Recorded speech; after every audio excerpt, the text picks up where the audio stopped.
अस्सलाम वालेकुम। आज मैं बना रही हूँ लुकमी।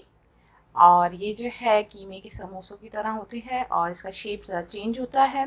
इसमें मैंने बीफ का कीमा लिया है 1 पाव, अदरक लहसुन का paste 1 table spoon, 2 medium size की प्याज चॉप की हुई, धनिया 1 टेबल स्पून, ज़ीरा 1 टेबल स्पून। इन दोनों को मैं भून कर क्रश कर लूँगी। हरी मिर्चें मीडियम साइज़ की 2, उसको भी मैंने चॉप कर लिया है। लाल मिर्चें पिसी हुई 1 टीस्पून, ब्लैक पेपर पिसा हुआ 1 table spoon, salt 1 table spoon, chicken powder ये ऑप्शनल है, आप चाहें तो इसको ले सकते हैं। ये मैंने 1 टीस्पून ऐड किया है। आधा किलो मैदा लेकर उसमें मैंने 1 टेबल स्पून सॉल्ट डाल दिया है और आधा कप जो है वो मैं इसमें घी ऐड करूँगी।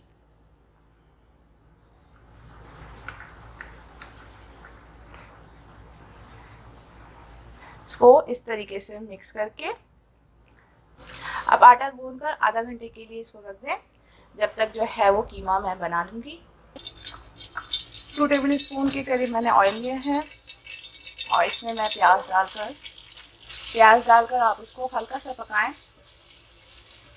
बस इसका कच्चापन जो है वो फिनिश करना है। अब इसमें अदरक लहसुन का पेस्ट, ग्रीन चिलीज,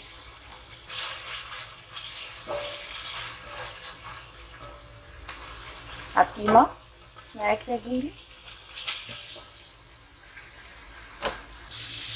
मिर्चें, काली मिर्चें पिसी हुई, नमक, चिकन पाउडर, धनिया और ज़ीरा मैंने क्रश कर लिया है, वो मैं इसमें ऐड कर रही हूँ।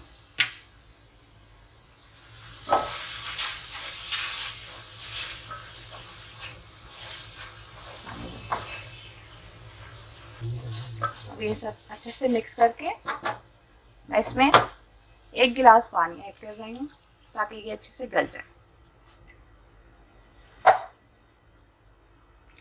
मीडियम आंच पर रखना है और इसको ढककर मैं पका रही हूँ अब तकरीबन आधा घंटे के लिए। कीमा जो है वो मैंने रेडी कर लिया है, इसका पानी खुश्क हो गया है और कीमा गल गया है। आधा घंटे में ये जो है तैयार हो गया है। अब सबसे पहले जो है वो रोटी की तरह आप इसको बेल कर जैसे स्क्वायर फोल्डेड पराठे बनाते हैं उस तरीके से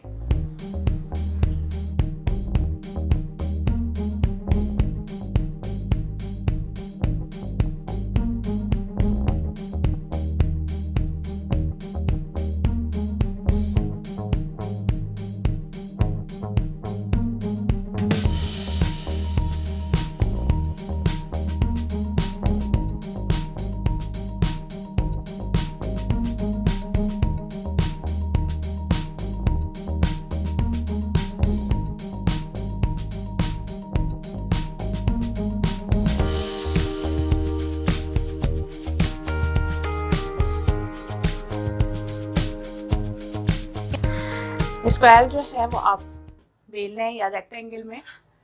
इसमें ये हो जाएगा कि आपका जो है वो 4 बन जाएंगे आराम से।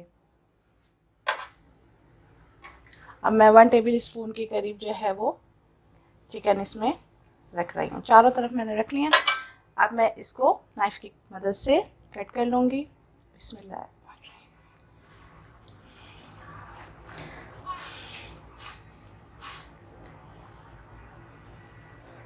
शेप करना है तो ये जो है आप ये पीसेस निकाल लें।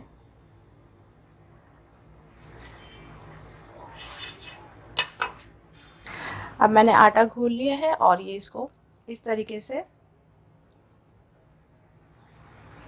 लगा रही हूँ ताकि ये चिपकने में आसानी रहे इसमें और ये फ्राई करते वक्त खुले नहीं। चारों तरफ से जो है आप इसको हल्का सा आटे की जैसे लई बनती है आटे को घोल कर। अब मैंने चारों तरफ आटे की लई लगा दी है और ये जो है इस तरीके से आप इसको फोल्ड कर लें।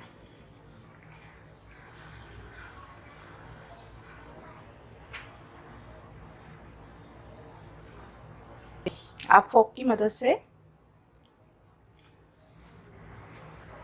इस तरीके से ये दबा लें। इससे ये होगा कि इसकी जो फिलिंग है, स्टफ़ जो किया हुआ है, वो बाहर नहीं निकलेगा।